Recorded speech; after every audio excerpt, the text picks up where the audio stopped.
Second, my request is don't wait for the motivation, because motivation is temporary, it comes and goes.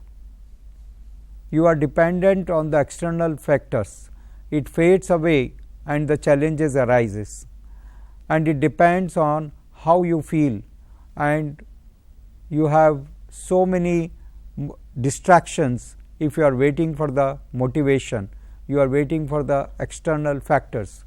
So, please remember, discipline is the most important factor here, consistent and rational, persistent through the difficulties, independent of emotions. So, this gives the rock solid foundation if we are disciplined. Discipline is the most important factor, because discipline is born of determination. Once we are determined, then we will be disciplined, we will be self-disciplined, and if we are self-disciplined, definitely we will be making further progress.